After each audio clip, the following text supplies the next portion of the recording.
Kalian pasti bingung kan sebenarnya itu tadi ngapain?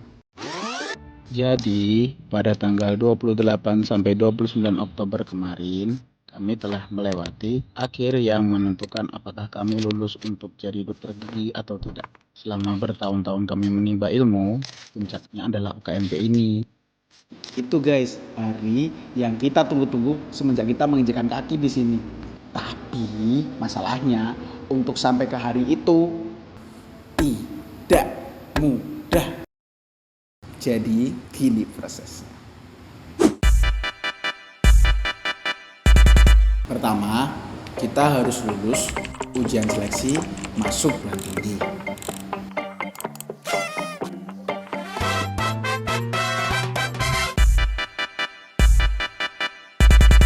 Yang kedua, harus menyelesaikan studi S1 dan mendapatkan gelar sarjana.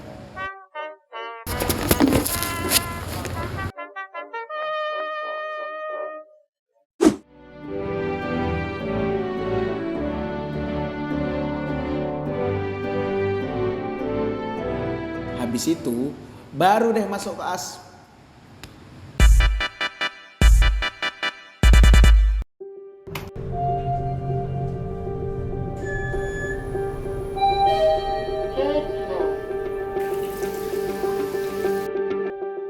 Dan yang ketiga, kalau udah koas itu, ya nggak yang selesai langsung ujian gitu.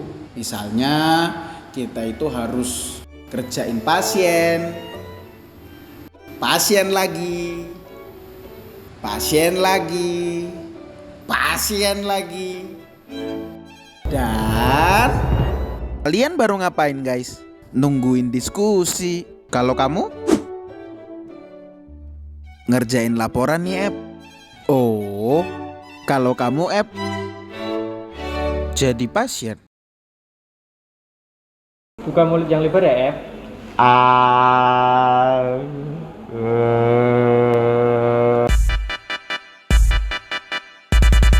Yang keempat, lulus.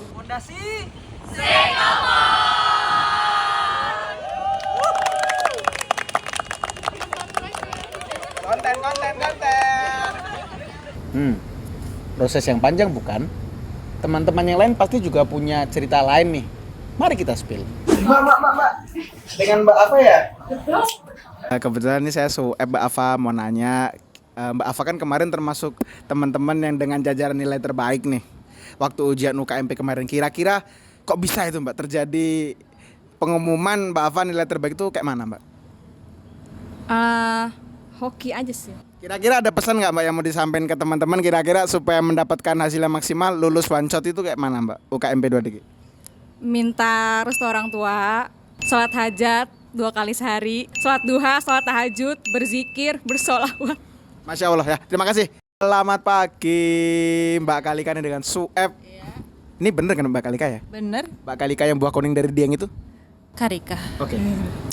Kita langsung ke pertanyaannya saja Mbak Kalika. Mbak Kalika ini kan saya penasaran nih, curious. Kira-kira kan banyak nih teman-teman yang mau merit waktu koas nih. Kira-kira menurut Mbak Kalika itu menjadi suatu penghambat atau enggak sih Mbak? Sebenarnya bisa iya bisa enggak.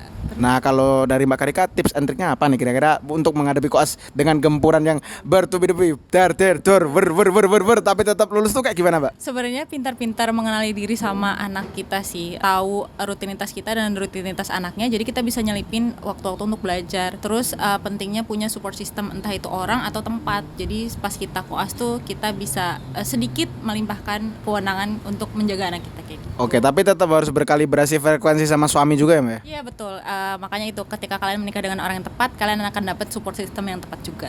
Asik. Itu aku sih ya, coba tanya yang lain deh, kan yang nikah nggak cuma aku. Masa apa tuh? Coba tanya Fatur. Loh, kok aku? Yang ini Mas Fatur. Teman kita satu ini banyak kesibukan deh pokoknya. Udah, F. Ini aku lagi ibadah. Nanti lagi ya. Tuh kan, Mas Fatur sibuk banget. Ini Endang. Kalau Mbak Endang, keseharian koasnya gimana nih kalau boleh tahu? Biasa aja sih, kayak bangun pagi, berangkat ke kampus, kerja pasien, pulang, udah. Udah. Beneran udah? Yang ini Wildan. Udahlah, gak usah dijelasin. Prinsip hidupnya emang orangnya chill. Nah, begitu guys. Setiap kita yang di sini punya masalah dan tantangannya masing-masing untuk sampai ke titik garis finish ini. Semua orang punya perjuangan cerita untuk sampai ke titik ini. Hah?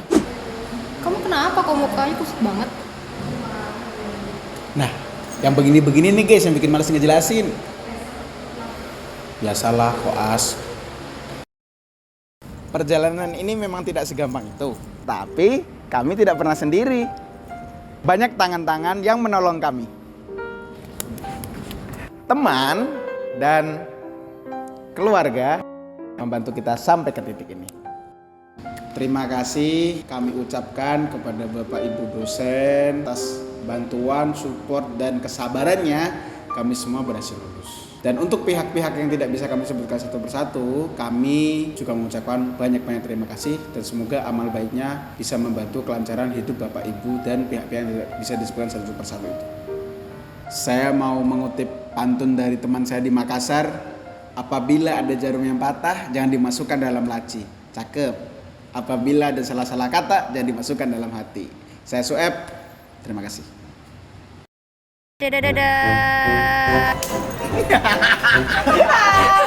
Semua orang capek. Kamu jangan itu ya epic. I'm sorry. Jangan gak sih? Udah. Mbak Endang kalau Sorry, gak bisa. perjalanan ini Kakimu yang kiri.